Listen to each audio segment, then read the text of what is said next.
शनिवार 30 मई 2026 फिरोजाबाद के शिकोहाबाद में एक 1.5 साल के मासूम बच्चे को उसके चाचा ने बड़ी ही बेरहमी से जमीन पर पटक पटक कर मार डाला।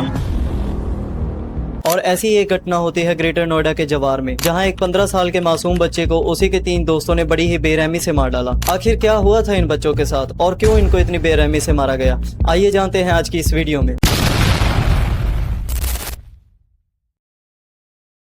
नमस्कार दोस्तों, 30 मई 2026 शनिवार का हर रोज की तरह बड़ा ही आम दिन था, लेकिन इस दिन यादव कॉलोनी में एक ऐसी घटना घटती है जिसने सभी को अंदर से झकझोर दिया था। हर रोज की तरह उस दिन भी कड़ी धूप थी, जिसकी वजह से लोग अपने घरों में आराम से बैठे हुए थे, लेकिन तभी उनको बाहर से कुछ गिरने या पटके जाने की आवाज सुनाई देती है। और जब वो बाहर आकर देखते हैं तो एक शख्स जिसका नाम जितेंद्र है, वो एक मासूम बच्चे को अपनी गोद में लेकर वहाँ से चलता हुआ दिखाई देता है। जी हाँ, ये वही बच्चा था जिसका नाम विराज है और जिसे अभी थोड़ी देर पहले इस शख्स ने बड़ी ही दरिंदगी के साथ जमीन पर पटक पटक कर मार डाला, और वो भी एक बार नहीं कई बार, जब तक कि उस बच्चे की आखिरी सांस तक नहीं निकल गई। असल में इस कहानी की शुरुआत होती है आज से कुछ दिन पहले, जब विराज की माँ सती देवी, जिनको कि उनका देवर जितेंद्र बहुत ही ज्यादा पसंद करता था, वो उनसे शादी करने के लिए पूछता है, लेकिन सती देवी इसके लिए तैयार नहीं थी और वो अपने बच्चे के कारण उसको साफ मना कर देती है, जिसकी वजह से जितेंद्र को बहुत ज्यादा गुस्सा आ जाता है और वो विराज को अपने रास्ते का कांटा समझने लगता है, और इसलिए वो विराज को अपने रास्ते से हटाने की ठान लेता है। इसलिए वो विराज को एक दिन टॉफी दिलाने के बहाने बाहर ले जाता है, और जब वो यादव कॉलोनी की एक सुनसान गली में पहुंचते हैं तो वहां पर जाकर वो अपनी दरिंदगी की सारी हदों को पार कर देता है और वो बड़ी ही बेरहमी से विराज को जमीन पर पटकने लग जाता है, और वो उसको तब तक मारता रहता है जब तक कि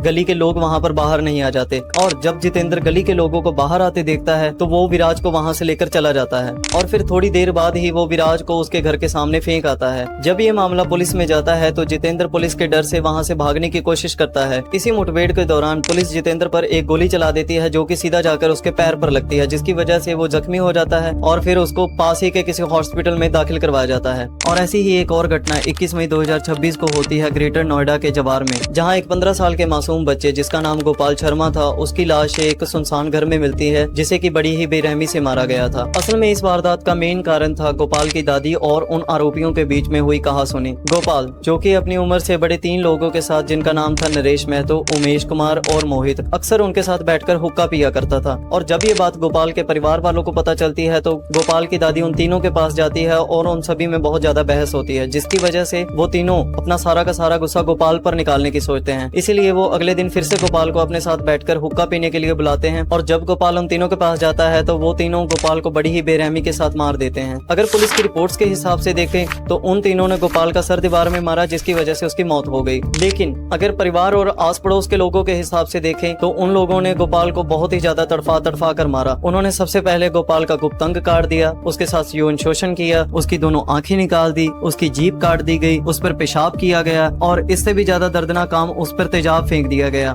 जिसकी वजह से गोपाल की लाश देखने लायक तक नहीं बची। और परिवार वालों का भी यही कहना था कि इससे अच्छा तो वो हमारे बेटे को गोली मार देते ताकि हम उसकी लाश को देख पाते।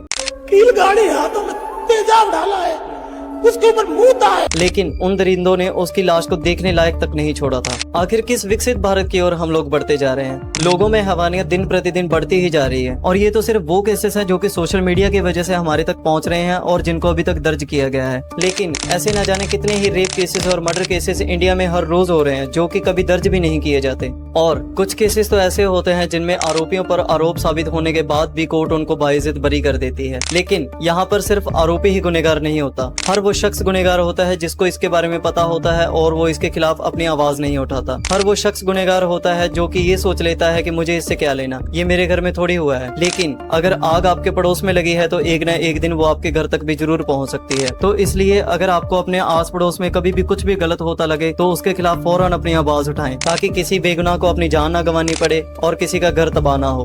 धन्यवाद।